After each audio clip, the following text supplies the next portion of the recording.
మీ అంత కాకపోయినా మేము షార్పే. ఎత్తుగడ కాదు, నిజం. ఏంది నిజం? మీరు చెప్పిన చెక్ పోస్ట్ రిజిస్టర్ లో గ్రానైట్ రాసి ఉంటే మీరు ఎర్రచందనం ఎట్లా చెప్తారు? తిరుపతిలో గ్రానైట్ లేదు.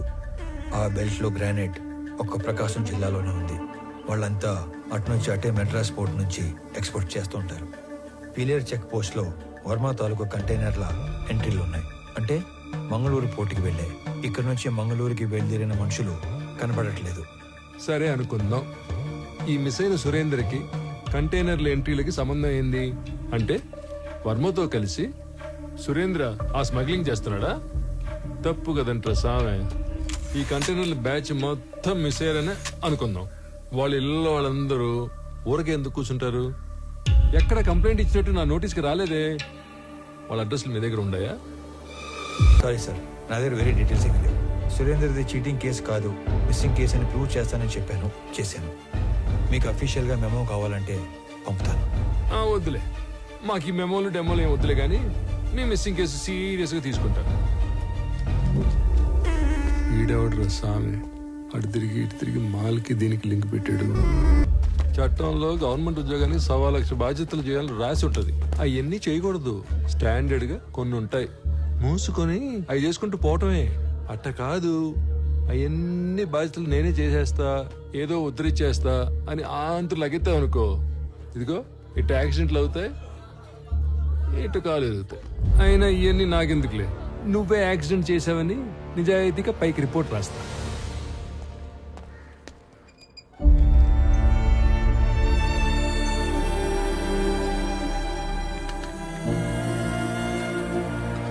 యాక్సిడెంట్ డైరెక్ట్ గా నీ వల్లే జరిగిందని యాక్షన్ తీసుకోక తప్పట్లేదు. నేను ఈ ఎంక్వైరీ కమిటీలో రామారావుకి 6 months సస్పెన్షన్ ప్రపోజ్ చేస్తున్నాను. ఏమంటారు ఎస్పీ గారు? Sir, if you don't mind a humble submission. 6 months suspension అంటే కొంచెం ఎక్కువని నా ఫీలింగ్. అది అతని ప్రమేయం లేకుండా జరిగిన ఒక accident. Moreover, he helped the people also. So, I propose 3 months of suspension and I request you to consider that. I'm okay with this. Yeah, thank you, sir. Better be safe than sorry next time, Mr. Ramarao. Thank you sir. Phone చేసిన వెంటనే వచ్చినందుకు మీ అందరికీ చాలా thanks రా. మిమ్మల్ని అందరినీ ఇక్కడ పిలవడానికి ఇంకో బలమైన కారణం ఉండాలి. నేను ఇక్కడికి ట్రాన్స్ఫర్ అయ్యి వచ్చాక ఈడసలు మా మెంబరే కాదు. పండి పండి, ఎవడో మాల్ తోలేవాడి గురించి మమ్మల్ని అడిగితే మేమేం చెప్తాం? మాలంటే మాల్ అంటే రకరకాలు ఉంటాయి సార్, అవన్నీ మాకు తెలీదు. సార్, మాల్ అంటే ఎర్రచందనం సార్. మిస్ అయిన 20 మందికి ఆ మాల్కి ఏదో సంబంధం ఉందని అక్కడే తెలిసింది. అయినా మామ, ఈ మిస్ అయిన వాళ్ళందరూ కర్ణాటక పోలీస్ కస్టడీలో ఉంటారేమో, ఒకసారి చెక్ చేసుకోవచ్చుగా? సలీం, ఆ లిస్ట్ లో ఉన్న వాళ్ళు ఎవరు పోలీస్ కస్టడీలో లేరు, ఆల్రెడీ చెక్ చేశాం. అందుకే నేను దీని రూట్స్ లోకి వెళ్ళాను. నేను మొదటిసారి తిరుపతికి వెళ్ళినప్పుడు శేషాచలం ఫారెస్ట్ తో పాటు చాలా చోట్ల తిరిగి స్మగ్లింగ్ గురించి డీటెయిల్డ్ గా తెలుసుకున్నాను. Number 1, wood cutters. వీళ్ళు పేద లేబర్. ఎక్కడో తమిళనాడులోని తిరువనమలై దగ్గర ఉన్న జవాదుమలై ప్రాంతం నుంచి వస్తారు. Second, loaders. వీళ్ళు శేషాచలం ఏరియాలో లోకల్ వాళ్ళు. సీక్రెట్ లొకేషన్ కి వుడ్ ని చేరుస్తారు. Third, keepers.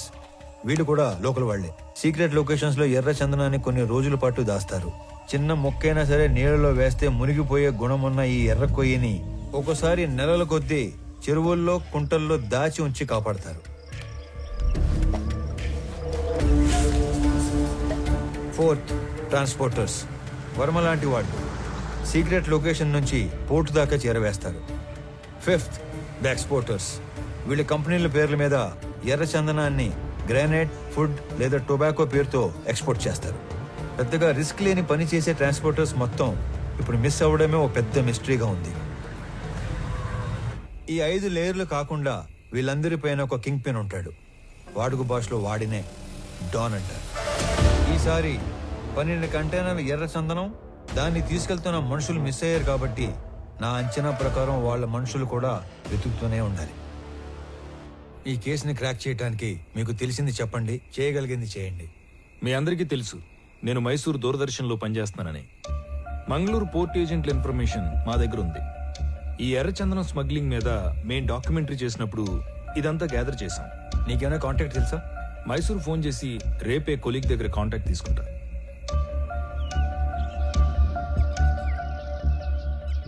నేను నీకు రాత్రి చెప్పినట్టుగానే మా ఆఫీస్లో కొలీగ్కి ఫోన్ చేసి కాంటాక్ట్ తీసుకున్నాను.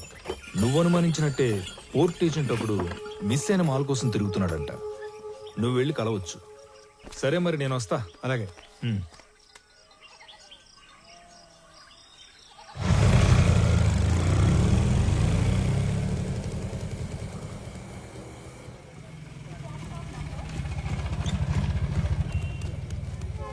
బస్ స్టాండ్ అని చెప్పి రైల్వే స్టేషన్ తీసుకొచ్చినావు ఏందన్నా? చిన్న పని మీద వెళ్తున్నాను రా, నువ్వు వెళ్ళు. అన్నా ఇంతకీ ఆడికి పోతున్నావు? సురేంద్ర అని నీకు తెలియదులే, అతని మిస్సింగ్ కేసు పని మీద అర్జెంట్ గా మంగళూరు వెళ్తున్నా. ఇంట్లో మాత్రం నేను హైదరాబాద్ వెళ్తానంటే చెప్పాలి, ఓకేనా? వెళ్ళు వెళ్ళు వెళ్ళు వెళ్ళు.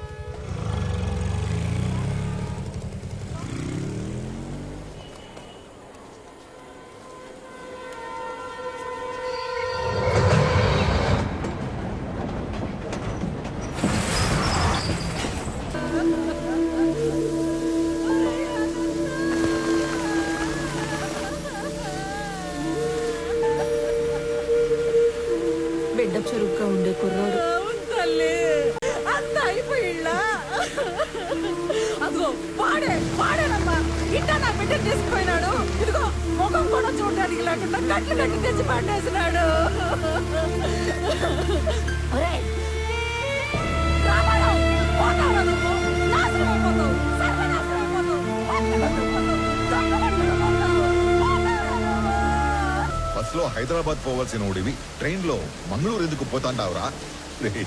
మీ పిన్ని శాపనార్థాలు మన కుటుంబానికి తగిలేట్టు ఉన్నాయిరా. ఈ గందరగోళంలో నా గుండె ఆగిపోయేట్టు ఉందిరా. నిజం చెప్పరు. అయినా నేను చెప్పింది నిజమేనా? నిజం కాదు, అన్ని ఉత్త కూతలే. ఇదిగో పెద్దాయనా, మీ వాడు ఏం చెప్పాడు? ఆ బాడీ ట్రైన్ లో నుంచి జారి పడిందన్న. అస్సలు కాదు, రన్నింగ్ ట్రైన్ లో నుంచి ఎవడో బలవంతంగా తోస్తే ఆ బాడీ బయటపడి తుక్కు తుక్కు అయ్యింది. హే రామారావు, బల్లె దొరికారా సామె. ఈసారి ఉళ్ళ నువ్వు తప్పించుకోవటం నన్ను తికమక పెట్టేంత తేలిక కాదు. ఉడుం పట్టు పట్టేస్తా. పాపా స్టేషన్ పోతామ్మా. అరే నువ్వు కదలరా సామె, నేను ఎంక్వైరీ చేయాలి. రమణరావు, ఇది నువ్వు ఇన్వాల్వ్ అయ్యే టైం కాదు.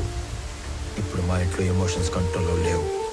అనవసరంగా నన్ను ఇరకాటంలో పెట్టాల్సిన అవసరం లేదు నీకు. ఉందిగా, అవసరం ఉంది. అవును, అప్పుడు మనం మొదట్లో కలిసినప్పుడు ఏదో చెప్పావు. క్రిమినల్స్ నేరం చేసినప్పుడు దొరకటం కన్నా పోలీసులకి అవసరం ఉన్నప్పుడు దొరకటం ఎక్కువ. అదే మరి ఇప్పుడు నువ్వు నాకు అవసరం. పాపా స్టేషన్ పా. పైగా ఈ జనాలందరూ చూస్తున్నప్పుడు నిన్ను స్టేషన్ తీసుకెళ్ళడం నాకు ఇంకా అవసరం కాదు. వాటన్నిటికంటే ముందు నీకు నీ జాబ్ అవసరం. నువ్వు పుట్టింది ఒంగోలు రైల్వే ట్రాక్ పక్కన ఒక చిన్న గుడిసెలో. మీ తాత మీ నాన్నకిచ్చింది ఆ గుడిసె 6 డజను పందులు. మీ నాన్న నీకిచ్చింది ఒంటి నిండా దెబ్బలు, వీపు నిండా వాతలు. నీకు వచ్చిన జీతం అంతా దాచిపెట్టిన నీ ఆస్తి మొత్తం 9 నుంచి 10 లక్షలు ఉండాలి. కానీ ఈరోజు నీ ఆస్తి దాదాపు 3 కోట్లు. దానికి సంబంధించిన పత్రాలు, పాస్బుక్లు అన్ని డీటెయిల్డ్గా నా దగ్గర ఉన్నాయి. పైగా పిల్లలు లేని మీ దూరపు చుట్టం ఒక పోలీస్ ఆఫీసర్ చనిపోతే చిన్నప్పుడు నిన్ను దత్తత తీసుకున్నాడని ఫేక్ సర్టిఫికెట్ పెట్టి కంపాషనేట్ అపాయింట్మెంట్ కింద ఈ పోలీస్ జాబ్ కొట్టేశావు. ఒక్క రిజిస్టర్ పోస్ట్ పంపితే దాంతో నీ జాబ్ మటాష్. చేతి ఇందిరా, ఆ పోలీసు ఎంత బలంగా వచ్చినాడో అంతే భయంతో పోయినాడు. ఏం చెప్పి భయపెట్టినావురా? అసలు ఏం చేస్తున్నావు నువ్వు? అనంత వాళ్ళు ఈ మధ్య ఆస్తులు ఏమైనా కొన్నారా? ఎక్కువ డబ్బు వాళ్ళ చేతులు మారడం ఏమైనా చూసావా? నేనేం అడుగుతాంటాను, నువ్వేం అడుగుతాంటావు? రే, తండ్రివి అయ్యుండి ఈ వయసు తండ్రితో అబద్ధం చెప్పకూడదురా. నేనేం అబద్ధం ఆడలేదు నాయనా. నేను ఎక్కువ బాధ పెట్టకూడదని నిజాన్ని దాచాను. రే, నీకు ఇంత కట్టుకదా అల్లాల్సిన అవసరం ఏమీ లేదు. నా కళ్ళ ముందే పెరిగిన అనంతు అడ్డంటోడు కా. ఈ రెండింటిలో ఏదో ఒకటి అబద్ధం. కానీ నమ్మటానికి మనసు ఒప్పుకోవడం లేదురా. పరాయ వాళ్ళు తప్పు చేస్తే ఒప్పుకోవటం, మన వాళ్ళు తప్పు చేస్తే ఒప్పుకోకపోవటం హిపోక్రసీ నైనా. నాయనా, నీకు దండం పెడతాను. నాకు నీ అంత పరిజ్ఞానం లేదు, కానీ మమ్మల్ని ఏమాత్రం నెమ్మదిగా బతకనియాలని ఉన్నా ఆ మాలిని సమస్యని దయచేసి ఇక్కడితో వదిలేరా. రామారావు, మీ నాయన బొత్తిగా డీలా పడిపోయినాడ్రా. ఎక్కడ కూర్చుంటే ఆడ్నే ఏదో ఆలోచనలోకి పోతుండాడు. ఆయన ఒక్కడే కాదు, ఈ పిచ్చి పిల్ల కూడా. నీకేమీ చెప్పలేక, చెప్పకుండా ఉండలేక అక్కడ అమ్మ నాన్నల దగ్గర ఏడుస్తా, ఏడకొచ్చి నవ్వుతూ తిరగలేక సతమతమైపోతా ఉండదు పాపం. నువ్వే ఏదో ఒకటి చేసి